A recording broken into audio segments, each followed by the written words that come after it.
मुरली मनोहर नंदलाला हरि गोविंदा।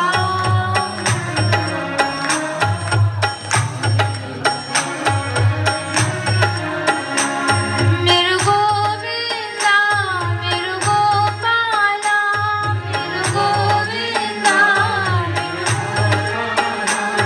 मेरे गोविंदा मेरे गोपाला।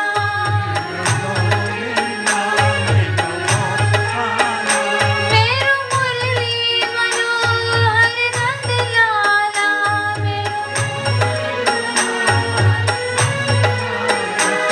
मेरू मुरली मनोहर नंदलाला।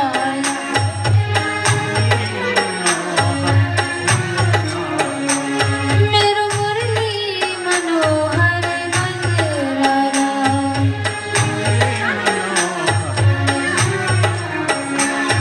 हरि गोविंदा गोपाला, मुरली मनोहर नंदलाला। गोविंदा गोपाला, मुरली मनोहर नंदलाला। मेरे गोविंदा मेरे गोपाला, गोविंदा मेरो गोपाला, मेरे गोविंदा मेरे गोपाला। मेरो गोविंदा मेरो गोपाला। मेरू मुरली मनोहर नंदलाला। मुरली मनोहर नंदलाला। ओ मेरू मुरली मनोहर नंदलाला। मेरो मुरली मनोहर नंदलाला। हरि गोविंदा गोपाला, थोड़ा सा आगे होएगा। मनोहर नंदलाला। सीट में नहीं है। गोपाला, मुरली मनोहर नंदलाला। अब ठीक है। जय गोविंदा जय गोपाला, गोविंदा जय गोपाल, जय गोविंदा जय गोपाल, जय गोविंदा जय गोपाल, जय गोविंदा जय गोपाल, जय गोविंदा जय गोपाल, जय गोविंदा जय गोपाल। जय गोविंदा जय गोपाल। श्री राधा माधव दीन दयाल, राधा माधव दीन दयाल, राधा माधव दीन दयाल, राधा माधव दीन दयाल, राधा माधव दीन दयाल। राधा माधव दीन दयाल। जय गोविंदा जय गोपाल, गोविंदा जय गोपाल, जय गोविंदा जय गोपाल, थोड़ा बड़ा है क्योंकि। गोविंदा जय गोपाल, जय गोविंदा जय गोपाल, गोविंदा जय गोपाल, जय गोविंदा जय गोपाल। जय गोविंदा जय गोपाल। राधा माधव दीन दयाल, राधा माधव दीन दयाल, श्री राधा माधव दीन दयाल, श्री राधा माधव दीन दयाल, श्री राधा माधव दीन दयाल। राधा माधव दीन दयाल। जय गोविंदा जय गोपाल, जय गोविंदा जय गोपाल। जय जय श्री राधे।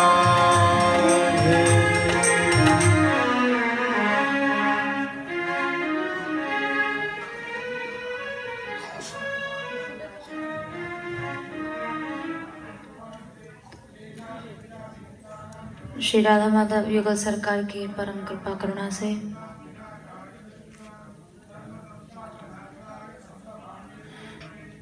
उनकी पावन चर्चा कहने सुनने का यह दुर्लभ अवसर हम सबको प्राप्त हुआ। आज चूंकि नंदोत्सव हम लोग मनाएंगे, तो उसके पूर्व जो कथा शेष है उसका संक्षेप में हम लोग श्रवण करेंगे।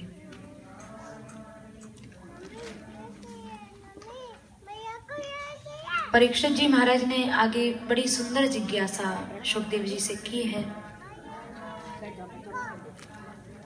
कि जो भगवान सबके लिए समान है, उन्होंने ऐसा क्यों किया कि देवताओं का तो पक्ष ले रहे हैं और दैत्यों का वध करा रहे हैं, जबकि वो सबके लिए समान है। उन्हें देवताओं से कोई लाभ नहीं है और दैत्यों से कोई हानि नहीं है। पर जहां जहां जब भी देखा गया वो यही देखने को मिला कि देवों का पक्ष लिया, दैत्यों को मरवाया। ऐसा क्यों? तो परीक्षित जी के इस प्रश्न को सुनकर सुखदेव जी महाराज बोले, राजन, जो प्रश्न तुम कर रहे हो यही प्रश्न किया था युधिष्ठिर जी ने भी देवर्षि नारद जी से। जिस समय शिशुपाल भगवान को गाली देते देते भी उनको प्राप्त हो गया, तो महान आश्चर्य हुआ युधिष्ठिर जी को। बोले, नारद जी, भगवान को गाली देने वाले को ना कोई नरक मिला, ना शाप मिला, ना कोई नारकीय यातना मिली, उल्टा प्रभु को प्राप्त हो गया।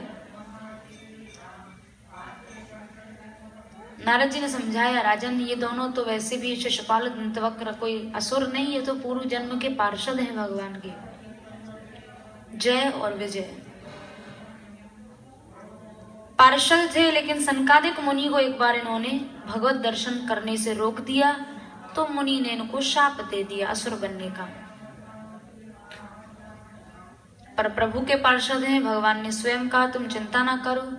मुनिजनों ने भी जब उन्होंने क्षमा मांगी तो कहा तुम आसुर योनि में जाओगे, लेकिन वहां भी तुम्हें भगवान में ही तुम्हारा मन रहेगा, चाहे बैर से रहे, चाहे क्रोध से रहे, किसी तरह से रहे। तो भले ही असुर थे, पर चाहे बैर भाव से ही भगवान को याद करें, चाहे शत्रु समझ के ही याद करें, पर याद भगवान को सदैव करते थे। और फिर विशेष बात यह है, गोसाई जी महाराज ने लिखी है रामचरितमानस में, यद्यपि सम नहीं राग न रोषु, गहहि न पाप पूर्ण गुण दोषु, तदपि करहि सम विषम विहारा, भगत अभगत हृदय अनुसारा। उनमें राग रोष कुछ नहीं है, पर फिर भी ये उन सदा से नियम है, ये सनातन नियम है कि भक्तों के प्रति भगवान का विशेष पक्षपात सदैव रहता है। और असुरों को भी उद्धव जी महाराज ने तो भक्त माना। उद्धव जी महाराज बोले, देखो, मन्ये सुरान भागवतांस्त्रधीशे संरंभ मार्गाभिनिविष्ट चित्ता। ये असुर भी धन्य हैं जिन्हें चाहे क्रोध के मार्ग से भगवान मिले, पर मिल तो गए। भक्ति मार्ग में ये विशेषता है कि कामं क्रोधम भयम स्नेह ऐक्यम सौहृदमेव च।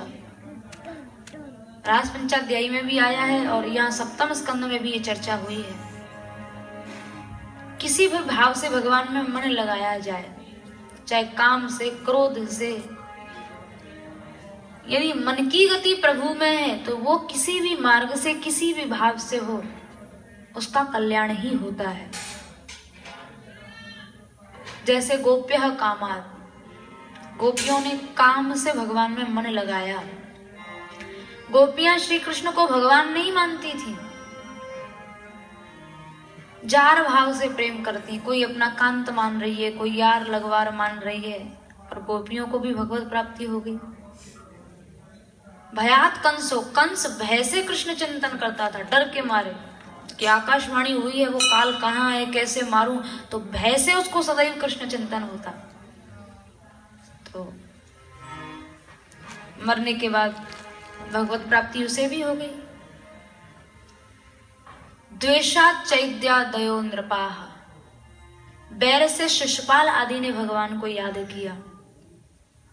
तुलसी अपने राम को रीझ भजो चाहे खींच, चाहे राम जी को प्रेम से भजो चाहे खींच कर भजो।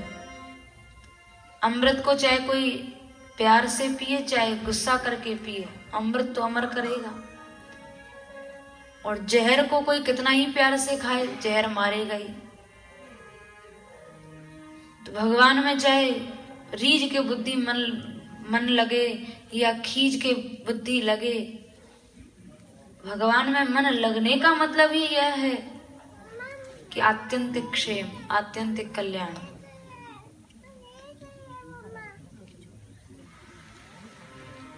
तो युधिष्ठिर जी महाराज ने वहां जिज्ञासा की है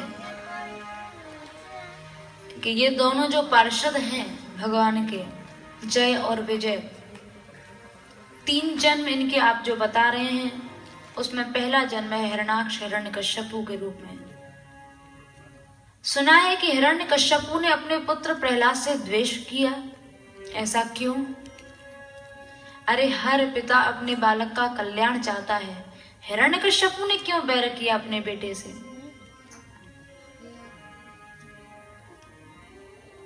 तो वहां नारद जी ने स्वयं प्रहलाद चरित्र सुनाया है। अब नारद जी गुरु हैं, प्रहलाद जी शिष्य हैं, पर ऐसा शिष्य भी धन्य है कि जिसकी महिमा को गुरु भी गाएं। ध्रुव जी भी शिष्य हैं, पर ध्रुव जी की महिमा भी नारद जी ने गाई है चतुर्थ स्कंद में। तो नारद जी सुना रहे हैं युधिष्ठिर जी, जिस समय भगवान ने वाराह अवतार लेकर हिरण्याक्ष का वध किया, तो हिरण्यकश्यपु ने अमर बनने के लिए तप आरंभ किया। मंदराचल पर्वत पर गया, कठोर तप आरंभ किया, न खाए न पिए निर्जल रहकर 100 देव वर्षों तक तप किया। और उसके तप को देखकर ब्रह्मा जी भी मान गए, वर्णन है भागवत जी में। ब्रह्मा जी ने भी कहा, नैतत् पूर्वयर्षयश्चक्रुः न कर्षन्ति चापरे। अरे हिरण्यकश्यपु, जैसा तप तूने किया है ऐसा तप तो न आज से पहले किसी ने किया और न आज के बाद कोई कर पाएगा। मांगो तुम्हें क्या चाहिए। तो हिरण्यकश्यपु बोला, मुझे आप अमर बना दीजिए। ब्रह्मा जी बोले, भैया अमर तो हम स्वयं नहीं है, तुम्हें कहां से बना दें, दूसरा कोई वरदान मांग लो। बड़ी चतुराई की, न दिन में मरूं, न रात में मरूं, न आकाश में, न पाताल में, न अस्त्र से, न शस्त्र से, आपके रचित प्राणियों से भी मेरी मृत्यु ना हो। तो ब्रह्मा जी ने वरदान दे दिए। अब वरदान पाकर मरने का कोई भय तो उसे रहा नहीं। स्वर्ग जाए तो स्वर्ग खाली हो जाए, पाताल जाए तो जहां जिस लोक में पहुंच जाए वो सब लोग उसके अधीन हो जाएं, क्योंकि सबको पता है इसको वरदान ऐसे कोई नहीं मार पाएगा। न यज्ञ करने दे ऋषियों को, न कोई धर्म कर्म करने दे। त्रिदेवों को छोड़कर सब देवता उसके अधीन थे।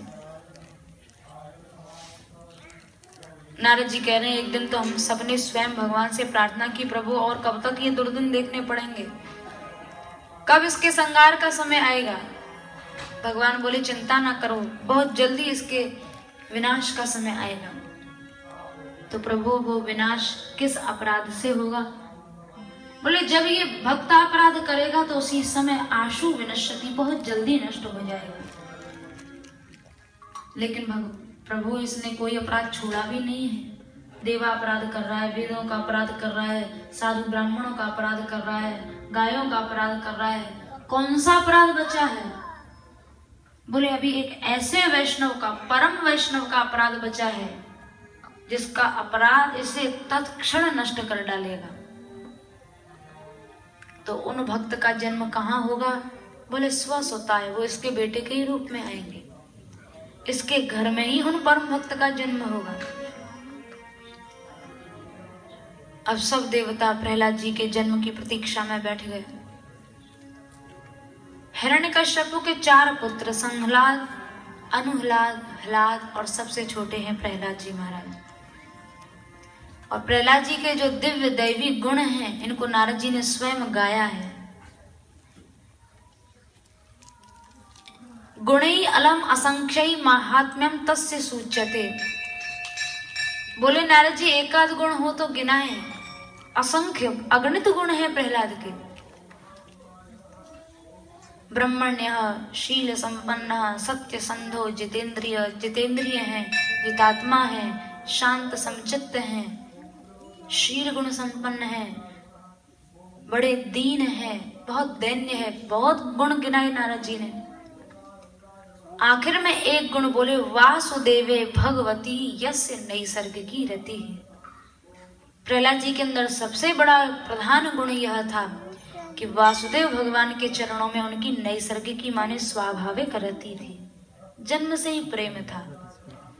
क्यों ना हो, गर्भ में ही नारद जी ने उनको सब कुछ सिखा दिया था, जन्म गर्भ से ही उनको नष्ट की रति दे दी थी, और जन्म लेते ही वो तो सिद्ध भक्त, जन्म सिद्ध भक्त हुए। 2 प्रकार की रति होती है कृष्ण प्रेम, 2 प्रकार का। एक तो होता है कामाद्युपाधिकृता और दूसरा होता है नैसर्गिक। कामाद्युपाधिकृता माने जिस प्रेम में कामना हो वो हम लोगों का होता है, भगवान से कामना करके उनका भजन करते हैं। और जो सच्चे भक्त होते हैं उनकी रति सहज और स्वाभाविक होती है, वो बिना कुछ चाहे उनका स्वभाव, उनके स्वभाव में ही कृष्ण प्रेम होता है, सहज उनके जीवन में कृष्ण रति होती है। जैसे प्रहलाद जी हैं तो बोले ये कृष्ण रति जिनमें है उनका क्या लक्षण है, क्या पहचान है? बोले उनकी एक ही पहचान है, क्वचिद रुदति वैकुंठ चिंता शबल चेतना, क्वचिद हसति तच्चिंता आह्लाद उद्गायति क्वचिद। भगवत प्रेम में जो रच पच गया वो क्वचिद रुदति, कभी तो कथा सुन के रोता है, कभी कथा में क्वचिद हसति, कभी हंसता है, क्वचिद गायति, कभी कभी झूमता है और गाने लग जाता है, और विलज्ज उद्गायति नृत्यते च नदति क्वचिद उत्कंठो विलज्जो नृत्यते क्वचिद, और कभी लज्जा छोड़कर नाचता है। भगवत प्रेम जिसे प्राप्त है उस भक्त के यही लक्षण होते हैं। तो प्रहलाद जी महाराज की ठीक यही स्थिति थी। कभी अकेले में बैठे हैं तो भगवान का दर्शन हो रहा है तो बैठे बैठे हंस रहे हैं, कभी कभी उनके वियोग का अनुभव हुआ तो रोने लग जाते हैं, कभी उनका नाम लेते हैं और जोर जोर से पुकारने लगते हैं, चिल्लाने लगते हैं, गाने लगते हैं, नेत्रों से अश्रुपात हो रहा है, शरीर में रोमांच हो रहा है, पुलकावली मंडित हो जाता है सारा देह। ऐसी ऐसी स्थितियां, सब सात्विक भाव प्रहलाद जी के शरीर में उत्पन्न होते थे। क्यों ऐसी स्थिति क्यों हुई? तो यहाँ वर्णन कर रहे हैं नारद जी, कृष्ण ग्रह गृहीतात्मा नवेद जगदीदृशम। प्रहलाद जी का बाल्यकाल साधारण बच्चों जैसा नहीं था, खेल कूद का। उनके मन को तो कृष्ण रूपी ग्रह ने पकड़ लिया था। न्यस्त क्रीडन को बालो जड़वत तन्मय तन्मनस्तया। साधारण बालकों जैसी क्रीड़ा तो कभी करते ही नहीं थे, खेलते भी थे तो भगवत चरित्रों का अनुकरण करते थे।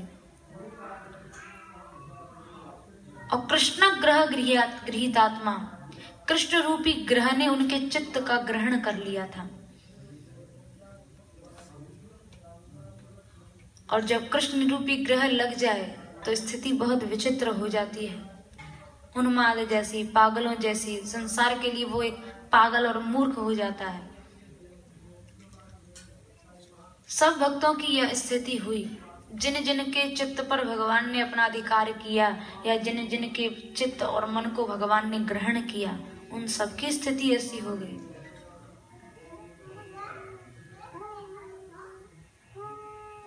मीरा जी का पद है, मीरा लाग्यो रंग हरि और न रंग सो अटक परी।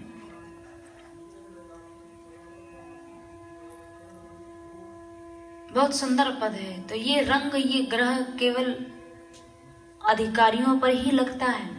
हम लोग भी हैं, कथा सुनते कहते बहुत हैं, पर ये रंग नहीं लगा है, ये ग्रह नहीं लगा है। क्यों? कारो सुत नंद राय को जाकी लीला नित्य, ये उन्हीं को लगत है जिनको निर्मल चित्त। ये ग्रह उसी को लगता है जिसका निर्मल शुद्धांतःकरण होता है। हमारा हृदय, हमारा मन तो इतना दूषित है कि भगवान के ग्रहण करने योग्य यह नहीं है। श्री मधुसूदन सरस्वती जी महाराज जब प्रथम बार बनारस से वृंदावन पधारे तो अद्वैतवादी थे, बड़े पक्के अद्वैतवादी। चित्त बड़ा निर्मल था। जब प्रथम बार वृंदावन आए, केशी घाट पर बैठे थे, अपना पद्मासन लगा के ध्यान करने के लिए बैठना चाह रहे थे, पर ठाकुर जी ने उसी समय उनका मन खींच लिया। तो बार बार कोशिश करें, ध्यान नहीं लगा पाए। मन ही नहीं है तो कैसे ध्यान लगेगा? तो बहुत देर तक प्रयास करते रहे, कभी आसन बदलें, कभी पैर बदलें, लेकिन कुछ लाभ नहीं हुआ। तो अंत में केशी घाट पर वहां खड़े हो गए और खड़े होकर जो भी वहां से उस गली से जाता उसको कहते माया तो पंथा पति भीम रखत्या, हे राहगीरो इधर से मत जाना। क्यों? बोले ये गली बहुत भयंकर है। इस गली में क्या हो गया? तो बोले दिगंबरः कोपी तमाल नीलः, इस गली में एक धूर्त खड़ा हुआ है। कैसा धूर्त है भैया? हम तो रोज आते जाते हैं, हमें तो दिखाई नहीं पड़ता। बोले दिगंबर है, कुछ पहन नहीं रखा और छोटा सा है। तमाल नील वर्ण, नीले तमाल जैसा उसका वर्ण है, बड़ा सुंदर।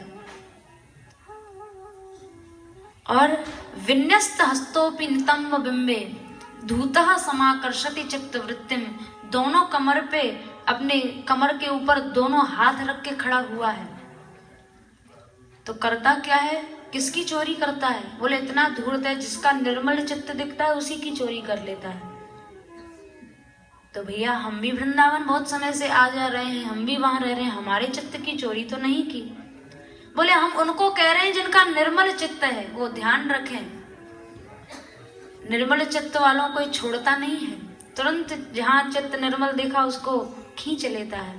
और जान रहे हो, अगर मन पास में न रहे तो बिना मन की स्थिति कैसी हो जाती है, पागल है जैसी। तुम भी मेरी तरह खड़े होकर रोओगे अगर इस गली में गए तो। प्रेमियों की भाषा है। बोले कोई मत जाना इस गली में, धूर्त खड़ा है, नीले वर्ण का है, छोटा सा है, कमर पे हाथ रख के खड़ा है, कोई मत जाना इस गली में। पर एक स्थिति उन महापुरुषों की, और यहाँ दिन रात वृंदावन की गलियों में घूमते हैं तो भी कभी चित्त पर वो रंग नहीं चढ़ता। क्योंकि चित्त जैसी शुद्धि या जैसी निर्मलता चाहिए चित्त में, वह नहीं है। तो जन्म भर रहते हैं तो भी कोई कभी यह चित्त उनके ग्रहण करने योग्य नहीं बनता है। प्रभु कृपा करें तो ये चित्त उनके ग्रहण करने योग्य, उनके उपभोग करने योग्य बन सकता है, जैसे सब महापुरुषों का बना।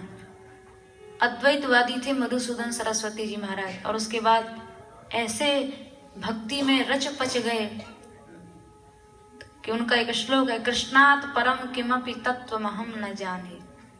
कृष्ण से भी परे कोई तत्व है हम नहीं जानते, कृष्ण से परे कोई तत्व अर्थात है ही नहीं।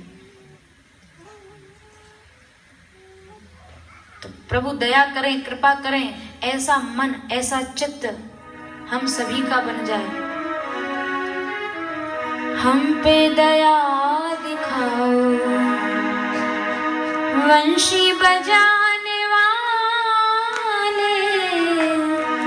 हम पे दया दिखाओ वंशी बजाने वाले, हम पे दया दिखाओ वंशी बजाने वाले, अपने चरण दिखाओ करुणा दिखाने वाले, अपने चरण दिखाओ करुणा दिखाने वाले। तेरी राह में खड़े हैं, तेरी राह में पड़े हैं, तेरी राह में खड़े हैं, तेरी राह में पड़े हैं, तेरी राह में खड़े हैं, तेरी आस में पड़े हैं, तेरी राह में खड़े हैं, तेरी आस में पड़े हैं। हमको जरा उठाओ, गिरवर उठाने वाले, हमको जरा उठाओ गिरवर उठाने वाले, हम पे दया दिखाओ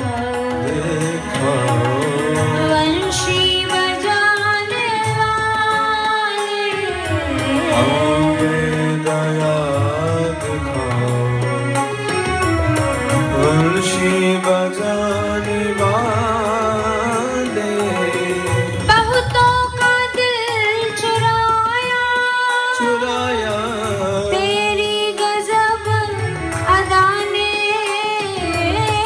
बहुतों का दिल चुराया, तेरी गजब अदा ने मेरा भी दिल चुराओ, माखन चुराने वाले, मेरा भी दिल चुराओ, माखन चुराने वाले, हम पे दया दिखाओ, वंशी बजाने वाले, हम पे दया दिखाओ, वंशी बजाने वाले, तुम भी हो काले मोहन, काला ही दिल मेरा है, तुम भी हो काले मोहन, काला भी दिल मेरा है, काले पे रंग चढ़ाओ, काले कहाने वाले, काले पे रंग चढ़ाओ, काले कहाने वाले, हम पे दया दिखाओ, वंशी बजाने वाले, हम पे दया दिखाओ, वंशी बजाने वाले, कोई नहीं है मेरा, मुझको सहारा तेरा, कोई नहीं है मेरा,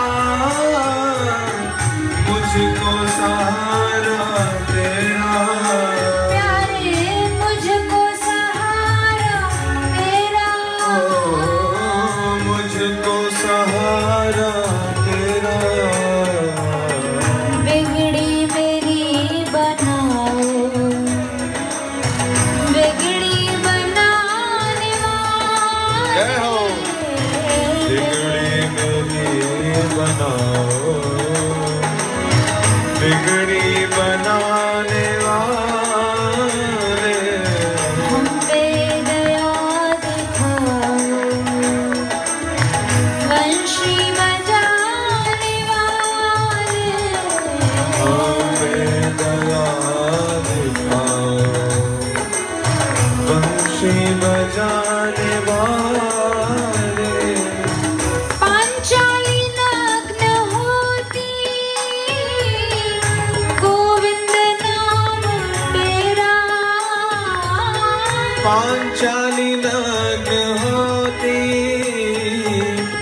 गोविंद नाम तेरा, मेरी भी टेर सुन लो, सुन लो, तीनों की सुनने वाले, मेरी भी तेज सुन लो, सुन लो, तीनों की सुनने वाले, हम पे दया दिखाओ, दिखाओ, वंशी बजाने वाले, हम पे दया दिखाओ, बंशी बजाने वाले, करुणा दिखाने वाले, करुणा दिखाने वाले, कृष्ण ग्रह गृहीतात्मा, शुद्धांतःकरण को ही भगवान ग्रहण करते हैं। जिनका चित्त निर्मल है, ठाकुर जी अपने आप विकर्षति उसको खींच लेते हैं, स्वीकार कर लेते हैं।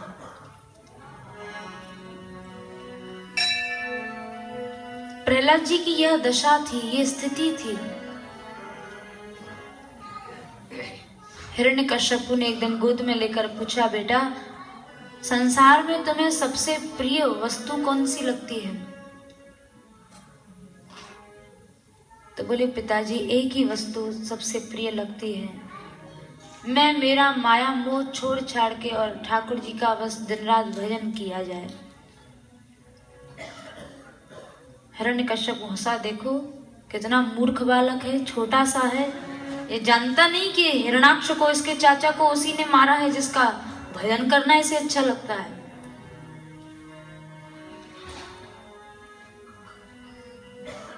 हिरण्यकश्यप ने बहुत समझाया, पर प्रहलाद जी कहाँ मानने वाले।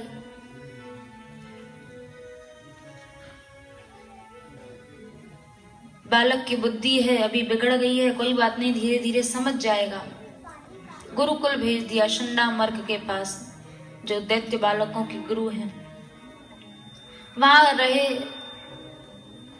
अध्ययन किया, काम शास्त्र, अर्थशास्त्र। लेकिन समस्या इस बात की कि जो प्रहलाद जी पढ़ना चाहते हैं वो वे पढ़ा नहीं सकते, और जो वे पढ़ाते हैं वो वे पढ़ना नहीं चाहते। मेधावी थे, बड़ी तीव्र बुद्धि। एक बार जो सुन ले, श्रुतधर थे प्रहलाद जी, जो सुन लेते तुरंत उनको कंठस्थ हो जाता, तुरंत याद हो जाता। पर सांसारिक शिक्षा को वो स्मरण करना नहीं चाहते, उसकी याद वो रखना नहीं चाहते। एक दिन शंडामर्क आए हिरण्यकश्यप के पास, महाराज अब तो आपका बेटा सब शास्त्रों को पढ़ लिया है और बड़ा कुशल हो गया है। हिरण्यकश्यप ने गोद में लिया और पूछा, बेटा सुनाओ तुमने क्या पढ़ा, सबसे अच्छा जो प्रिय पाठ हो वो सुनाओ। प्रहलाद जी सोच रहे हैं, नारद जी के अलावा तो मैं किसी को गुरु मानता नहीं हूं, और नारद जी ने जो मुझे भक्ति तत्व का उपदेश दिया है उसमें मुझे सबसे अच्छी पढ़ाई जो लगती है वो नवधा भक्ति की लगती है। तब बोले, श्रवणम कीर्तनम विष्णु स्मरणम पाद सेवनम। प्रभु की कथा सुने, कीर्तन करें, उनका स्मरण वंदन करें, तो भक्ति के जो 9 विधाएं हैं, जो प्रकार हैं, मुझे तो बस वो नवधा भक्ति। तस्मात् केनापि उपायेन मनः कृष्णे निवेशयेत्। भक्ति के 9 प्रकार हैं, उनमें से किसी भी विधा को अपना लिया जाए, चाहे श्रवण करें, चाहे कीर्तन करें, चाहे स्मरण करें। बोले मुझे तो यही अच्छा लगता है, भक्ति का पाठ। हिरण्यकश्यप ने बालक को गोद से नीचे पटक दिया। अरे मूर्ख, इतने दिन तू आ रहा, यही सब सीखा, यही पढ़ा। शंडामर्क की ओर क्रोधपूर्ण दृष्टि से देखा, यही पढ़ाने के लिए भेजा था। शंडामर्क कांप रहे, बोले महाराज हमने नहीं पढ़ा है, तो बिना पढ़े ही जाने कहां से पढ़ के आया है। तो प्रहलाद जी को पूछा, क्यों रे, कहां से मिली तुझे ऐसी बुद्धि? तो निर्भीक है, उन्हें कोई भय तो है नहीं। बोले, नैषाम मतस्तावद उरुक्रमांघ्रिम स्पृशत्य नर्थापगमो यदर्थः महीयसाम पाद रजोभिषेकम निष्किंचनानम न वृणीत यावत्। महाराज भोगियों को ऐसी बुद्धि नहीं मिलती है, तो तुझे कहां से मिली ये बुद्धि? बोले, संत चरण रज में स्नान करने से, संतों की चरण शरण लेने से।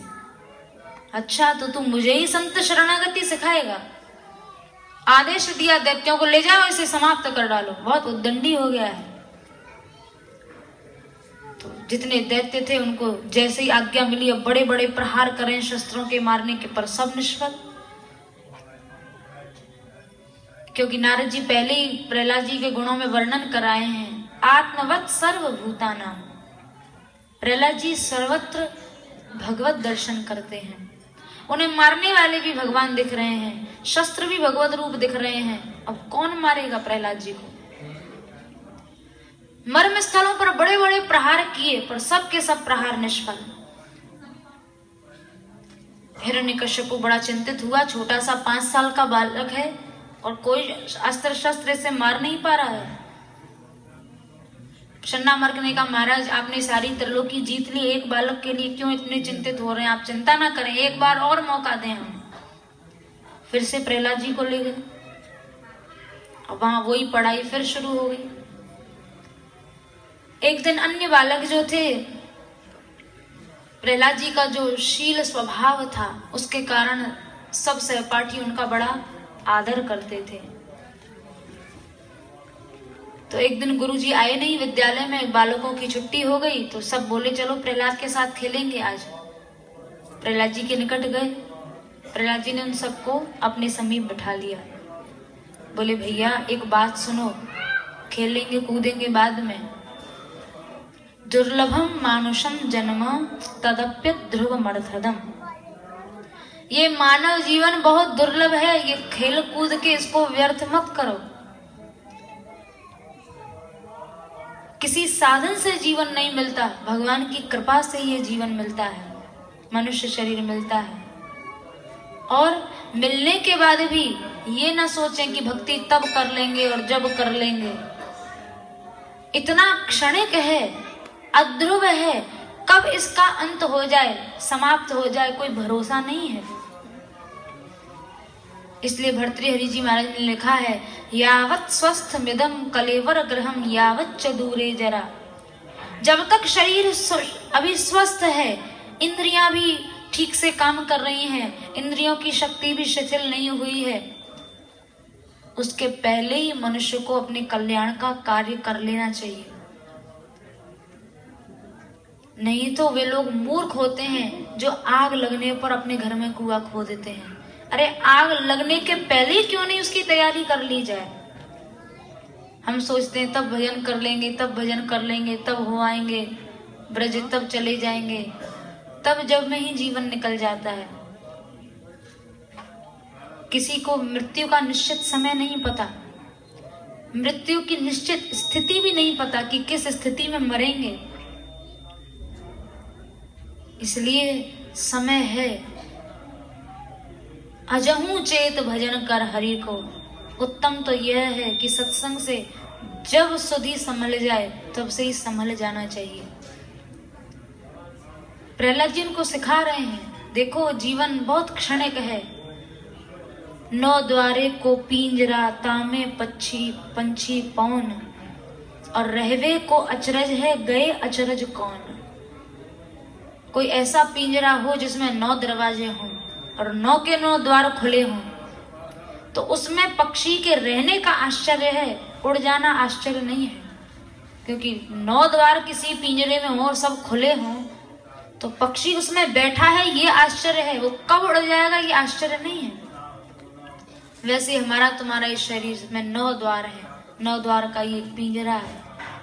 उसमें पक्षी भी कौन है? पौन। ये प्राण वायु रूप पक्षी है, और वायु को तो उड़ने में भी देर नहीं लगती। कब जीवन की परिसमाप्ति हो जाए कुछ भरोसा नहीं है। इसलिए भजन के लिए उत्तम अवसर या अवकाश या मुहूर्त ये सब देखने की आवश्यकता नहीं है। ये साधन अपने आप में इतना मंगलमय है कि जब करो तभी कल्याण कर देगा। प्रहलाद जी उनको सिखा रहे हैं कि ठीक है, ये जो काम शास्त्र है, अर्थशास्त्र है, जो गुरुदेव पढ़ा रहे हैं, ये पढ़ाई, इस पढ़ाई से कल्याण का कोई संबंध नहीं है। वो पढ़ाई पढ़ो जो सब महापुरुषों ने पढ़ी और जिसको पढ़कर वे स्वयं अमर हो गए और कितनों को अमर कर गए। तो सूरदास जी का एक बड़ा सुंदर पद है, और उस पद में सब सहपाठी बालकों को प्रहलाद जी महाराज ने कृष्ण भक्ति की शिक्षा प्राप्त करने के लिए संकेत किया है, प्रेरणा दी है। कृष्ण गोविंद मुरार पढ़ो रे भाई, कृष्ण गोविंदा, कृष्ण गोविंद मुरार पढ़ो रे भाई, कृष्ण गोविंदा। सूरदास जी का पद है, चरण कमल मन सन्मुख राखो, चरण कमल मन सन्मुख राखो, कबहु न आवे हार पढ़ो रे भाई, कृष्ण गोविंदा। कबहु न आवे हार पढ़ो रे भाई, कृष्ण गोविंदा, कृष्ण गोविंदा बाल मुकुंदा, कृष्ण गोविंदा बाल मुकुंदा, कृष्ण गोविंद मुरार पढ़ो रे भाई, कृष्ण गोविंदा, कृष्ण गोविंद मुरार पढ़ो रे भाई, कृष्ण गोविंदा। कह प्रहलाद सुनो रे बालक, कह प्रहलाद सुनो रे बालक, लीजे जन्म सुधार भजो जय हो, भाई हरि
भुज चार पढ़ो रे भाई कृष्ण गोविंदा कृष्ण गोविंदा बाल मुकुंदा कृष्ण गोविंदा बाल मुकुंदा कृष्ण गोविंद मुरार पढ़ो रे भाई कृष्ण गोविंदा कृष्ण गोविंद मुरार पढ़ो रे भाई कृष्ण गोविंदा सूरदास प्रभु सब में व्यापक सूरदास प्रभु सब में व्यापक जो धरणी में वार पढ़ो रे भाई कृष्ण गोविंदा जो धरती में वार पढ़ो रे भाई कृष्ण गोविंदा कृष्ण गोविंद मुरार भजो रे भाई कृष्ण गोविंदा कृष्ण गोविंद मुरार पढ़ो रे भाई कृष्ण गोविंदा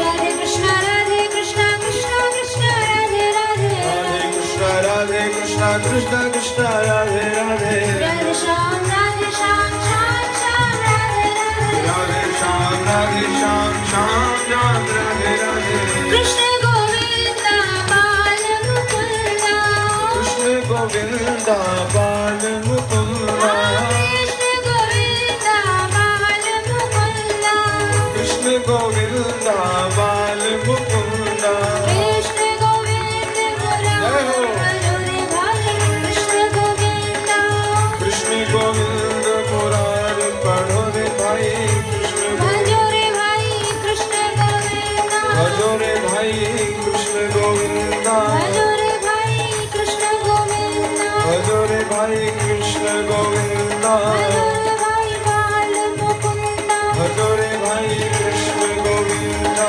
जय जय श्री राधे।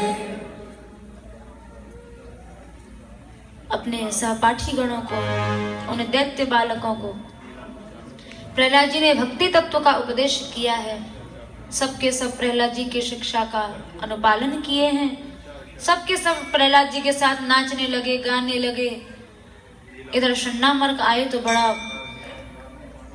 मन में भय हुआ, अगर हिरण्यकश्यप इस स्थिति में विद्यालय को देख ले तो हमारे प्राण भी संकट में आ जाएंगे। दौड़ कर गए, महाराज आपके बेटे ने तो दैत्यों के सब बालकों को और विष्णु भक्त बना दिया है।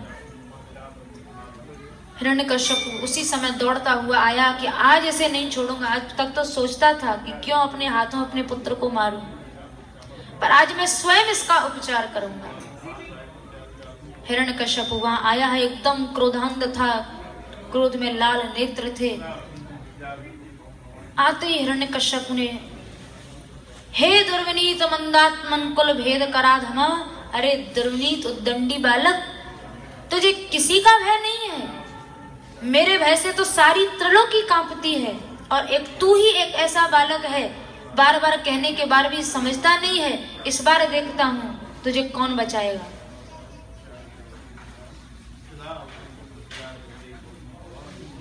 प्रहलाद जी बोले, न केवलम वे भवतश्च राजन, महाराज आप ये पूछते हैं कि मेरे पास किसका बल है, तो सवई बलम बलिनाम चा परेशान, चींटी से और ब्रह्मा तक जिसके पास जो भी बल है वो हमारे प्रभु का ही दिया हुआ है, सब प्रभु का दिया है। आप भी जो गरज रहे हैं वो उन्हीं के बल पर गरज रहे हैं, उन्हीं का बल आप में भी है।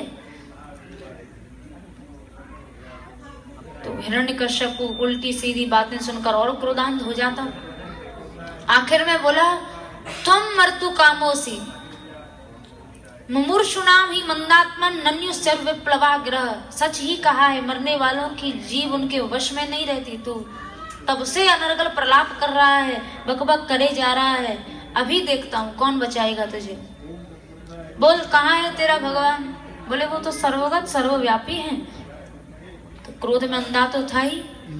उसी समय क्रोधांध हिरण्यकश्यपु ने एक गदा ली और लेकर सामने स्तंभ में, बोले कस्मात स्तंभे न दृश्यते, जब वो सर्वगत और सर्वमय है तो क्या इसमें भी है?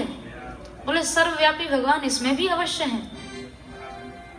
जैसे ही प्रहार किया खंबे पर, उसी समय वो खंबा विदीर्ण हो गया और स्वयं प्रहलाद जी की रक्षा के लिए नृसिंह भगवान का प्रादुर्भाव हुआ। बोलिए श्री नृसिंह भगवान की जय। इधर नृसिंह भगवान प्रकट हुए हैं, समझ नहीं पाया ये कौन है। जब तक शस्त्र संभाले तब तक प्रभु ने उसे दोनों भुजाओं में भर लिया और भुजाओं में भरकर उसे अधिक अवकाश ही नहीं दिया। ठाकुर जी ने, श्री नृसिंह भगवान ने उसे अपनी दोनों जंघाओं पर लिटा लिया देहरी द्वार पर बैठकर, और उसके सब वरदानों का उसे स्मरण कराया। ना आकाश है, ना पाताल, ना दिन है, ना रात, और किसी अस्त्र शस्त्र से भी तुझे नहीं मारूंगा। उसी समय प्रभु ने अपने तीक्ष्ण नाखून रूपी हथियारों को दिखाया और नाखूनों से उसके उदर को विदीर्ण कर दिया, और जैसे ही पेट फाड़ा उसकी जो आंतें थी, भगवान ने, वनमाली भगवान ने उन आंतों की माला को धारण कर लिया। वनमाली प्रभु अंतरमाली बन गए। अरे एक दैत्य की आंतों को भगवान ने गले में धारण किया। बोले अब ये दैत्य कहाँ रहा, ये तो परम भक्त प्रहलाद जी के पिता हैं, जैसे भी हैं एक भक्त पुत्र के पिता हैं। भगवान के द्वारा उसका उद्धार संहार हुआ, पर प्रभु का क्रोध शांत नहीं हुआ।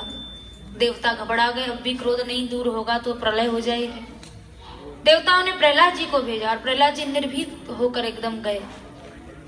वहां प्रहलाद जी को देखते ही प्रभु का सब क्रोध गायब हो गया और बोले क्षंतव्य मंग में यदि में समय विलंब। प्रहलाद मुझे आने में विलंब हो गया, देरी हो गई, मेरे कारण तुम्हें बहुत कष्ट सहने पड़े, तुम मुझे क्षमा करो।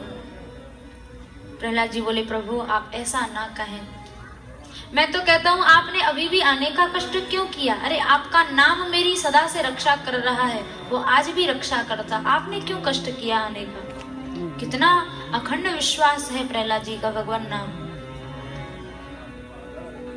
सदैव नामाश्रित, नाम का आश्रय लिए रहते थे। बड़ी सुंदर प्रहलाद जी ने आगे स्तुति की है प्रभु की, और स्तुति करने के बाद प्रहलाद जी महाराज से नृसिंह भगवान ने कहा प्रहलाद तुम कोई वरदान मांग लो। तो प्रहलाद जी ने भगवान को फटकार दिया, डांट दिया। बोले प्रभु ये क्या आप गड़बड़ काम करते हो, मुझे लोभ सिखाते हो।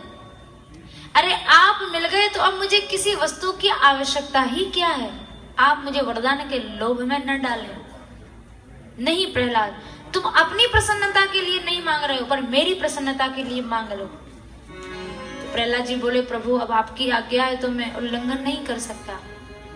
अगर आप देना चाहते हैं तो मुझे यह दे दें कि मुझे जीवन में दोबारा कामना पैदा ना हो। कामानाम हृदय संरोहम भवतस्तु वृणे वरम। अगर आप देना चाहते हैं तो ये कामनाओं के जो कारखाने खुले हुए हैं हृदय में, इन सबको बंद कर दीजिए और जीवन में कभी कोई इच्छा पैदा ना हो, ऐसा वरदान दे दीजिए। प्रहलाद जी ने इतने चतुर भक्त हैं कि अपने प्रण की रक्षा भी कर ली और भगवान की आज्ञा का सम्मान भी कर दिया। बहुत प्रसन्न हुए ठाकुर जी उनके वरदान को सुनकर। आखिर में प्रार्थना की प्रभु मेरे पिता ने आपको भ्रातृ हत्यारा समझकर द्वेष किया, अकारण बैर किया। आपसे बैर करने वाले का कल्याण कहाँ है, आप कृपा करें इनका भी कल्याण करें। प्रभु बोले अरे हिरण्यकश्यप का कल्याण तो उसी दिन हो गया जिस दिन तूने जन्म लिया इसके घर में। त्रि सप्तभी पिता पूत पितृभि सहते नघ यत साधो से गृहे जातो भवान वही कुल पावन। जिस घर में भक्त संतति का जन्म होता है उसके माता पिता क्या 21 पीढ़ियों का उद्धार हो जाता है। अब यहाँ प्रहलाद जी की अभी 21 पीढ़ियां भी नहीं हुई हैं, जबकि भागवत जी में प्रभु कह रहे हैं कि 21 पीढ़ियों का उद्धार, पर यहाँ प्रहलाद जी की 21 पीढ़ियां नहीं हुई, क्योंकि प्रहलाद जी के जो पिता हैं वो है हिरण्यकश्यप, उनके हैं कश्यप जी, और उनके पिता हैं मरीच जी, और मरीच जी के पिता हैं ब्रह्मा जी। केवल 4 पीढ़ियां हुई हैं, तो 21 पीढ़ियों का उद्धार कैसे होगा। बोले और भी किसी कल्प में प्रहलाद जी के कहीं और भी जो भी माता पिता रहे होंगे उन सबका कल्याण उनके इस जन्म की भक्ति से हो जाएगा। किसी भी कल्प में किसी भी जन्म में कहीं भी कैसी भी योनि में रहे हों वहां तक संतति का भक्ति का पुण्य पूर्वजों का कल्याण करता है। कितना आवश्यक है संतति को भक्ति की शिक्षा देना, ये समझ लेना चाहिए।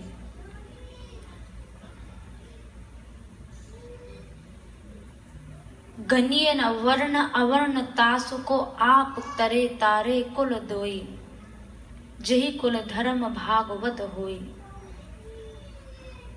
जिस कुल में भक्त पुत्र का, भागवत पुत्र का जन्म हो गया, उसके वर्ण, उसकी जाति, उसकी योनि, ये सब गिनने का प्रश्न नहीं रहता, क्योंकि जो भक्त है वह तो भगवदीय है, वो भगवान का है, चाहे जो भी है। तो उसके कल्याण में व उसके द्वारा जन कल्याण में किसी प्रकार का संदेह नहीं होता। प्रहलाद जी ने इसके बाद नरसिंह भगवान की आज्ञा से एक मनवंतर यानी 30 करोड़ वर्ष तक शासन किया है। आगे नारद जी महाराज ने युधिष्ठिर जी की जिज्ञासा पर युधिष्ठिर जी महाराज को वर्णाश्रम धर्मों के विषय में बताया है। और उसके बाद जो 8वां स्कंद है, ये स्कंद श्रीमद् भागवत जी में मनवंतर स्कंद के नाम से जाना जाता है। एक कल्प में 14 मनवंतर होते हैं, एक मनवंतर 30 करोड़ वर्ष का होता है। और हर मनवंतर में भगवान अलग अलग अवतार लेते हैं, उनके अवतार लेने के अलग अलग उद्देश्य होते हैं। इस कल्प में 6 मनवंतर व्यतीत हो चुके हैं, 7वां मनवंतर अभी चल रहा है। और हर मनवंतर में भगवान ने अवतार लिया है। आगे जिन मनवंतरों में जिस रूप से वे अवतार लेंगे वो भी भागवत जी में सुखदेव जी ने गा दिया है। जैसे पहला मनवंतर स्वयंभू मनवंतर हुआ और इस मनवंतर में श्री कपिल भगवान का प्राकट्य हुआ है। दूसरा मनवंतर स्वारोचिष मनवंतर हुआ है, जिसमें विभु अवतार हुआ है। तीसरा मनवंतर उत्तम हुआ है, जिसमें सत्यसेन अवतार हुआ। चौथा मनवंतर चाक्षुष मनवंतर हुआ, जिसमें भगवान श्री हरि का अवतार लिया, विशेष रूप से गजराज की रक्षा के लिए। ये गजराज पूर्व जन्म में इंद्रद्युम्न राजा हैं, लेकिन एक बार उठकर अगस्त्य ऋषि का इन्होंने सम्मान नहीं किया। भजन कर रहे थे, पर भले ही आप कोई साधन कर रहे हैं, पर अपने से ज्येष्ठ या श्रेष्ठ पुरुष जब कभी आए, संत गुरुजन पधारें, तो किसी भी साधन में हो उठकर उनका तुरंत सत्कार करना चाहिए। लेकिन अगस्त्य ऋषि आए और वो नहीं उठे तो ऋषि ने शाप दे दिया, अरे तू भजन कर रहा है, तेरे अंदर विनम्रता नहीं है, ये भजन तेरा कल्याण नहीं करेगा और तेरे लिए अभिशाप बनेगा। तो उन्हें शाप दे डाला, तू गज योनि को प्राप्त हो जा। पर जब क्षमा प्रार्थना की है तो बोले गज योनि में जाने के बाद भी तुझे भगवत स्मरण बना रहेगा। तो वही इंद्रद्युम्न राजा गजराज बने हैं, लेकिन जब मगर ने उनको पकड़ा है, ग्रह ने पकड़ा है, तो ऋषि के कृपा से उनको उस योनि में भी संकट की स्थिति में भगवान की याद आई और भगवान का स्मरण हुआ, तो भगवान ने उनकी रक्षा भी की। उसके बाद 5वां जो मनवंतर है वो रैवत मनवंतर है। 6वां मनवंतर चाक्षुष मनवंतर है। और इस मनवंतर में समुद्र मंथन की लीला हुई है। भगवत प्रेरणा से देवता और दैत्यों ने मिलकर समुद्र मंथन किया है। मंथन से 14 रत्न प्रकट हुए हैं, जिन रत्नों से जगत का कल्याण हुआ और ये सब प्रभु की इच्छा से ही उत्पन्न हुए। वो रत्न हैं विश्व वारुणी रंभा शशि, धनु गज तरु मणि शंख, अश्व गाय श्री वैद्यमृत, निकसे सागर मंथ। 14 रत्न समुद्र से प्रकट हुए हैं। और समुद्र मंथन के समय भगवान ने कई अवतार लिए हैं। मंथन के प्रारंभ में कच्छप अवतार लिया है, फिर मंथन से धन्वंतरी रूप में प्रकट हुए हैं, और उसके बाद मोहिनी रूप से देवताओं को अमृत पिलाकर जब भगवान चले गए हैं और देवासुर संग्राम छड़ा है, देवताओं को अमृत मिल गया, दैत्यों को नहीं मिला, तो देव दैत्यों में लड़ाई हुई, भीषण संग्राम हुआ।